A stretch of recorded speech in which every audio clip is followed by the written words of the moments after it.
யோவான் எழுதின சுவிசேஷம் முதலாம் அதிகாரம். ஆதியிலே வார்த்தை இருந்தது, அந்த வார்த்தை தேவனிடத்தில் இருந்தது, அந்த வார்த்தை தேவனாய் இருந்தது. அவர் ஆதியிலே தேவனோடு இருந்தார். சகலமும் அவர் மூலமாய் உண்டாயிற்று. உண்டானதொன்றும் அவராலே அல்லாமல் உண்டாகவில்லை. அவருக்குள் ஜீவன் இருந்தது. அந்த ஜீவன் மனுஷருக்கு ஒளியாய் இருந்தது. அந்த ஒளி இருளிலே பிரகாசிக்கிறது. இருளானது அதை பற்றி கொள்ளவில்லை. தேவனால் அனுப்பப்பட்ட ஒரு மனுஷன் இருந்தான். அவன் பேர் யோவான். அவன் தன்னால் எல்லாரும் விசுவாசிக்கும்படி அந்த ஒளியை குறித்து சாட்சி கொடுக்க சாட்சியாக வந்தான். அவன் அந்த ஒளி அல்ல, அந்த ஒளியை குறித்து சாட்சி கொடுக்க வந்தவனாய் இருந்தான். உலகத்திலே வந்து எந்த மனுஷனையும் பிரகாசிப்பிக்கிற ஒளியே அந்த மெய்யான ஒளி. அவர் உலகத்தில் இருந்தார். உலகம் அவர் மூலமாய் உண்டாயிற்று. உலகமோ அவரை அறியவில்லை. அவர் தமக்கு சொந்தமானதிலே வந்தார். அவருக்கு சொந்தமானவர்களோ அவரை ஏற்றுக்கொள்ளவில்லை. அவருடைய நாமத்தின் மேல் விசுவாசம் உள்ளவர்களாய் அவரை ஏற்றுக்கொண்டவர்கள் எத்தனை பேர்களோ அத்தனை பேர்களும் தேவனுடைய பிள்ளைகளாகும்படி அவர்களுக்கு அதிகாரம் கொடுத்தார். அவர்கள் இரத்தத்தினாலாவது மாம்ச சித்தத்தினாலாவது புருஷனுடைய சித்தத்தினாலாவது பிறவாமல் தேவனாலே பிறந்தவர்கள். அந்த வார்த்தை மாம்சமாகி கிருபையினாலும் சத்தியத்தினாலும் நிறைந்தவராய் நமக்குள்ளே வாசம் பண்ணினார். அவருடைய மகிமையை கண்டோம். அது பிதாவுக்கு ஒரே பேரானவருடைய மகிமைக்கு ஏற்ற மகிமையாகவே இருந்தது. யோவான் அவரை குறித்து சாட்சி கொடுத்து, எனக்கு பின் வருகிறவர் எனக்கு முன் இருந்தவர், ஆகையால் அவர் என்னிலும் மேன்மை உள்ளவர் என்று நான் சொல்லி இருந்தேனே, அவர் இவர்தான் என்று சத்தமிட்டு கூறினான். அவருடைய பரிபூரணத்தினால் நாம் எல்லாரும் கிருபையின் மேல் கிருபை பெற்றோம். எப்படியெனில் நியாயப்பிரமாணம் மோசேயின் மூலமாய் கொடுக்கப்பட்டது, கிருபையும் சத்தியமும் இயேசு கிறிஸ்துவின் மூலமாய் உண்டாயின. தேவனை ஒருவனும் ஒரு காலம் கண்டதில்லை. பிதாவின் மடியில் இருக்கிற ஒரே பேரான குமாரனே அவரை வெளிப்படுத்தினார். எருசலேமிலிருந்து யூதர்கள் ஆசாரியரையும் லேவியரையும் யோவானிடத்தில் அனுப்பி, நீர் யாரென்று கேட்டபொழுது அவன் மறுதலியாமல் அறிக்கையிட்டதும் அன்றி நான் கிறிஸ்து அல்ல என்றும் அறிக்கையிட்டான். அப்பொழுது அவர்கள், பின்ன யார், நீர் எலியாவா என்று கேட்டார்கள். அதற்கு நான் அவன் அல்ல என்றான். நீர் தீர்க்கதரிசியானவரா என்று கேட்டார்கள். அதற்கும் அல்ல என்றான். அவர்கள் பின்னும் அவனை நோக்கி, நீ யார், எங்களை அனுப்பினவர்களுக்கு நாங்கள் உத்தரவு சொல்லும்படிக்கு உம்மை குறித்து என்ன சொல்லுகிறீர் என்று கேட்டார்கள். அதற்கு அவன், கர்த்தருக்கு வழியை செவ்வி பண்ணுங்கள் என்று ஏசாயா தீர்க்கதரிசி சொன்னபடியே நான் வனாந்திரத்திலே கூப்பிடுகிறவனுடைய சத்தமாயிருக்கிறேன் என்றான். அனுப்பப்பட்டவர்கள் பரிசேயராயிருந்தார்கள். அவர்கள் அவனை நோக்கி, நீர் கிறிஸ்துவும் அல்ல, எலியாவும் அல்ல, தீர்க்கதரிசி ஆனவரும் அல்லவென்றால் ஏன் ஞானஸ்நானம் கொடுக்கிறீர் என்று கேட்டார்கள். யோவான் அவர்களுக்கு பிரதியுத்தரமாக, நான் ஜலத்தினாலே ஞானஸ்நானம் கொடுக்கிறேன். நீங்கள் அறியாதிருக்கிற ஒருவர் உங்கள் நடுவிலே நிற்கிறார். அவர் எனக்கு பின் வந்தும் என்னிலும் மேன்மை உள்ளவர். அவருடைய பாதரட்சியின் வாரை அவிழ்ப்பதற்கும் நான் பாத்திரன் அல்ல என்றான். இவைகள் யோர்தானுக்கு அக்கறையில் யோவான் ஞானஸ்நானம் கொடுத்த பெத்தாபாராவிலே நடந்தன. மறுநாளிலே யோவான் இயேசுவை தன்னிடத்தில் வரக்கண்டு, இதோ உலகத்தின் பாவத்தை சுமந்து தீர்க்கிற தேவ ஆட்டுக்குட்டி, எனக்கு பின் ஒருவர் வருகிறார், அவர் எனக்கு முன்னிருந்தபடியால் என்னிலும் மேன்மை உள்ளவர் என்று நான் சொன்னேனே, அவர் இவர்தான். நானும் இவரை அறியாதிருந்தேன். இவர் இஸ்ரவேலுக்கு வெளிப்படும் பொருட்டாக நான் ஜலத்தினாலே ஞானஸ்நானம் கொடுக்க வந்தேன் என்றான். பின்னும் யோவான் சாட்சியாக சொன்னது, ஆவியானவர் புறாவைப் போல் வானத்திலிருந்து இறங்கி இவர் மேல் தங்கினதை கண்டேன். நானும் இவரை அறியாதிருந்தேன். ஆனாலும் ஜலத்தினால் ஞானஸ்நானம் கொடுக்கும்படி என்னை அனுப்பினவர் ஆவியானவர் இறங்கி யார் மேல் தங்குவதை நீ காண்பாயோ, அவரே பரிசுத்த ஆவியினால் ஞானஸ்நானம் கொடுக்கிறவர் என்று எனக்கு சொல்லியிருந்தார். அந்தபடியே நான் கண்டு இவரே தேவனுடைய குமாரன் என்று சாட்சி கொடுத்து வருகிறேன் என்றான். மறுநாளிலே யோவானும் அவனுடைய சீஷரில் 2 பேரும் நிற்கும்போது இயேசு நடந்து போகிறதை அவன் கண்டு, இதோ தேவ ஆட்டுக்குட்டி என்றான். அவன் அப்படி சொன்னதை அவ்விரண்டு சீஷரும் கேட்டு இயேசுவுக்கு பின் சென்றார்கள். இயேசு திரும்பி அவர்கள் பின் செல்கிறதை கண்டு, என்ன தேடுகிறீர்கள் என்றார். அதற்கு அவர்கள், ரெபி, நீர் எங்கே தங்கியிருக்கிறீர் என்று கேட்டார்கள். ரெபி என்பதற்கு போதகரே என்று அர்த்தமாம். அவர் வந்து பாருங்கள் என்றார். அவர்கள் வந்து அவர்கள் தங்கியிருந்த இடத்தை கண்டு அன்றைய தினம் அவரிடத்தில் தங்கினார்கள். அப்பொழுது ஏறக்குறைய 10 மணி வேளையாய் இருந்தது. யோவான் சொன்னதை கேட்டு அவருக்கு பின் சென்ற 2 பேரில் ஒருவன் சீமோன் பேதுருவின் சகோதரனாகிய அந்திரேயா என்பவன். அவன் முதலாவது தன் சகோதரனாகிய சீமோனை கண்டு, மேசியாவை கண்டோம் என்று சொன்னான். மேசியா என்பதற்கு கிறிஸ்து என்று அர்த்தமாம். பின்பு அவனை இயேசுவினிடத்தில் கூட்டிக் கொண்டு வந்தான். இயேசு அவனை பார்த்து, நீ யோனாவின் மகனாகிய சீமோன், நீ கேபா எனப்படுவாய் என்றார். கேபா என்பதற்கு பேதுரு என்று அர்த்தமாம். மறுநாளிலே இயேசு கலிலேயாவுக்கு போக மனதாயிருந்து பிலிப்புவை கண்டு, நீ எனக்கு பின் சென்று வா என்றார். பிலிப் என்பவன் அந்திரேயா பேதுரு என்பவர்களுடைய ஊராகிய பெத்சாயிதா பட்டணத்தான். பிலிப்பு நாத்தான் வேலை கண்டு, நியாயப்பிரமாணத்திலே மோசேயும் தீர்க்கதரிசிகளும் எழுதியிருக்கிறவரை கண்டோம். அவர் யோசேப்பின் குமாரனும் நாசரேத் ஊரானுமாகிய இயேசுவே என்றான். அதற்கு நாத்தான்வேல், நாசரேத்திலிருந்து யாதொரு நன்மை உண்டாகக்கூடுமா என்றான். அதற்கு பிலிப்பு, வந்து பார் என்றான். இயேசு நாத்தான் வேலை தம்மிடத்தில் வர கண்டு அவனை குறித்து, இதோ கபடற்ற உத்தம இஸ்ரவேலன் என்றார். அதற்கு நாத்தான்வேல், நீர் என்னை எப்படி அறிவீர் என்றான். இயேசு அவனை நோக்கி, பிலிப்பு உன்னை அழைக்கிறதற்கு முன்னே நீ அத்திமரத்தின் கீழ் இருக்கும் போது உன்னை கண்டேன் என்றார். அதற்கு நாத்தான்வேல், ரெபி, நீர் தேவனுடைய குமாரன், நீர் இஸ்ரவேலின் ராஜா என்றான். இயேசு அவனுக்கு பிரதியுத்தரமாக, அத்திமரத்தின் கீழே உன்னை கண்டேன் என்று நான் உனக்கு சொன்னதினாலேயா விசுவாசிக்கிறாய்? இதிலும் பெரிதானவைகளை காண்பாய் என்றார். பின்னும் அவர் அவனை நோக்கி, வானம் திறந்திருக்கிறதையும் தேவதூதர்கள் மனுஷகுமாரனிடத்திலிருந்து ஏறுகிறதையும் இறங்குகிறதையும் நீங்கள் இது முதல் காண்பீர்கள் என்று மெய்யாகவே மெய்யாகவே உங்களுக்கு சொல்லுகிறேன் என்றார். யோவான் 2ஆம் அதிகாரம். 3ஆம் நாளிலே கலிலேயாவிலுள்ள கானா ஊரிலே ஒரு கல்யாணம் நடந்தது. இயேசுவின் தாயும் அங்கே இருந்தாள். இயேசுவும் அவருடைய சீஷரும் அந்த கல்யாணத்துக்கு அழைக்கப்பட்டிருந்தார்கள். திராட்சரசம் குறைவுபட்ட போது இயேசுவின் தாய் அவரை நோக்கி, அவர்களுக்கு திராட்சரசம் இல்லை என்றாள். அதற்கு இயேசு, ஸ்திரீயே, எனக்கும் உனக்கும் என்ன? என் வேலை இன்னும் வரவில்லை என்றார்.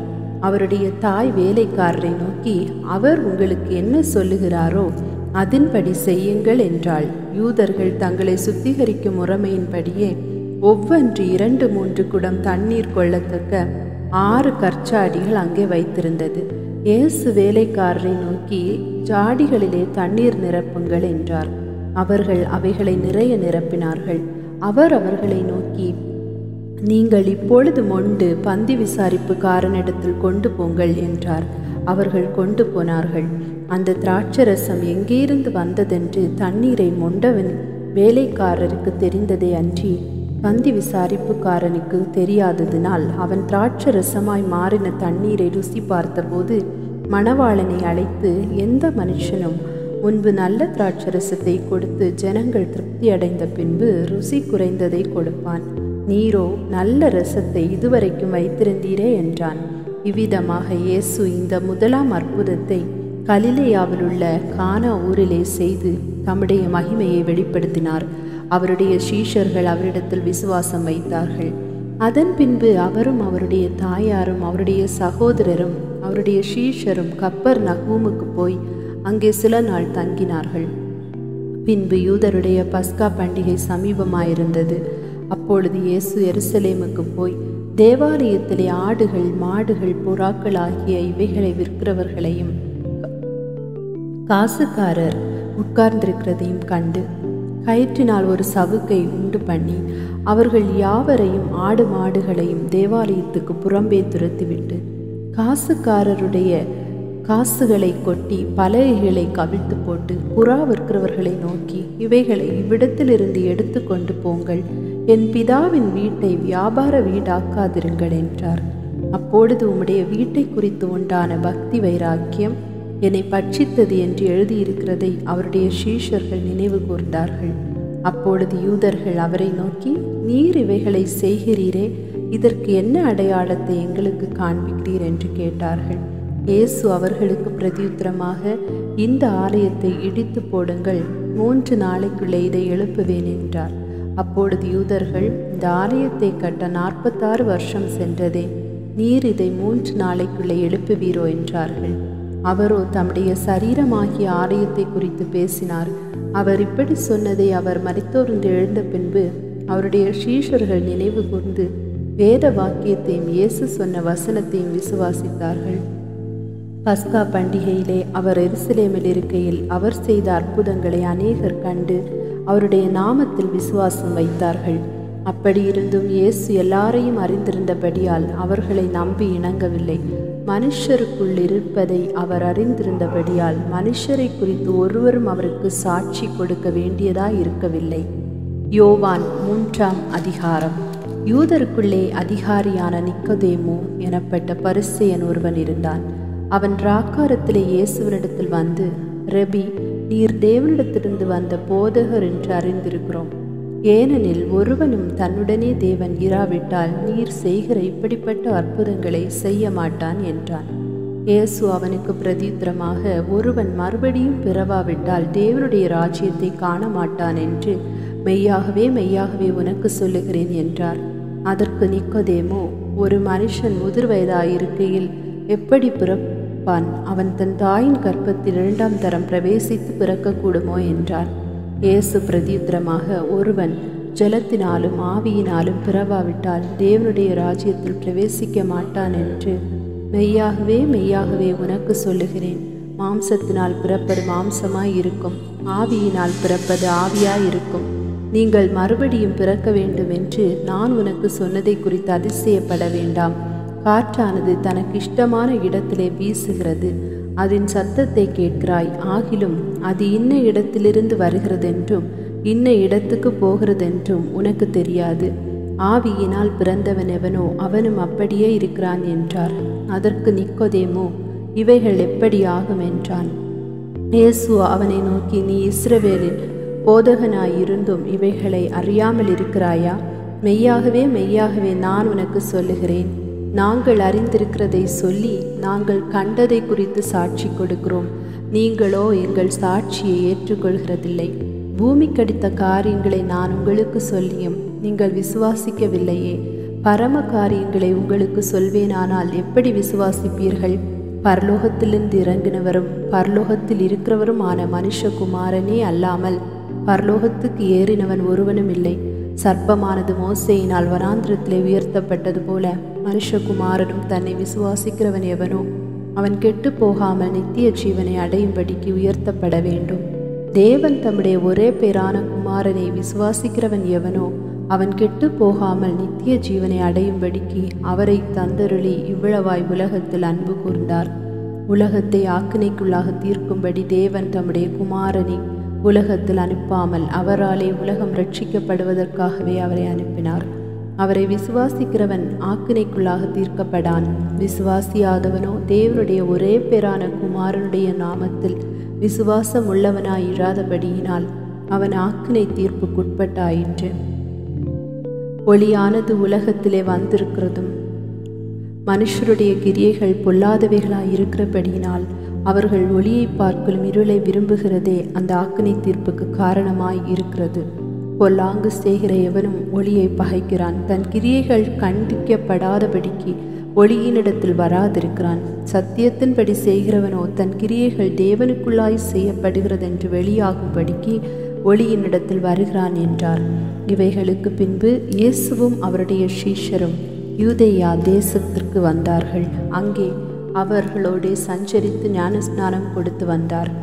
சாலீம் ஊருக்கு சமீபமான ஆயினோன் என்னும் இடத்திலே தண்ணீர் மிகுதியாயிருந்தபடியினால் யோவானும் அங்கே ஞானஸ்நானம் கொடுத்து வந்தான். ஜனங்கள் அவனிடத்தில் வந்து ஞானஸ்நானம் பெற்றார்கள். அக்காலத்தில் யோவான் காவலில் வைக்கப்பட்டிருக்கவில்லை. அப்பொழுது யோவானுடைய சீஷரில் சிலருக்கும் யூதருக்கும் சுத்திகரிப்பை குறித்து வாக்குவாதம் உண்டாயிற்று. அவர்கள் யோவானிடத்தில் வந்து, ரபி, உம்முடனே கூட யோர்தானுக்கு அக்கறையில் ஒருவர் இருந்தாரே, அவரை குறித்து நீரும் சாட்சி கொடுத்தீரே, இதோ அவர் ஞானஸ்நானம் கொடுக்கிறார், எல்லாரும் அவரிடத்தில் போகிறார்கள் என்றார்கள். யோவான் பிரதியுத்தரமாக, பரலோகத்திலிருந்து ஒருவனுக்கு கொடுக்கப்பட்டால் ஒழிய அவன் ஒன்றையும் பெற்றுக்கொள்ள மாட்டான். நான் கிறிஸ்துவல்ல, அவருக்கு முன்னாக அனுப்பப்பட்டவன் என்று நான் சொன்னதற்கு நீங்களே சாட்சிகள். மணவாட்டியை உடையவனே மணவாளன், மணவாளனுடைய தோழனோ அருகே நின்று அவருடைய சொல்லை கேட்கிறவனாய் மணவாளனுடைய சத்தத்தை குறித்து மிகவும் சந்தோஷப்படுகிறான். இந்த சந்தோஷம் இப்பொழுது எனக்கு சம்பூரணமாயிற்று. அவர் பெருகவும் நான் சிறுகவும் வேண்டும். உன்னதத்திலிருந்து வருகிறவர் எல்லாரிலும் மேலானவர். பூமியிலிருந்து உண்டானவன் பூமியின் தன்மை உள்ளவனாயிருந்து பூமிக்கு அடுத்தவைகளை பேசுகிறான். பரலோகத்திலிருந்து வருகிறவர் எல்லாரிலும் மேலானவர். தாம் கண்டதையும் கேட்டதையும் சாட்சியாக சொல்லுகிறார். அவருடைய சாட்சியை ஒருவனும் ஏற்றுக்கொள்கிறதில்லை.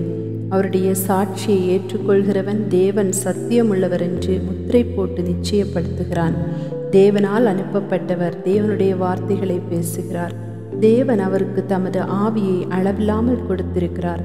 பிதாவானவர் குமாரனில் அன்பாயிருந்து எல்லாவற்றையும் அவர் கையில் ஒப்பு கொடுத்திருக்கிறார். குமாரனிடத்தில் விசுவாசமாயிருக்கிறவன் நித்திய ஜீவனை உடையவனாயிருக்கிறான். குமாரனை விசுவாசியாதவனோ ஜீவனை காண்பதில்லை. தேவனுடைய கோபம் அவன் மேல் நிலை நிற்கும் என்றான்.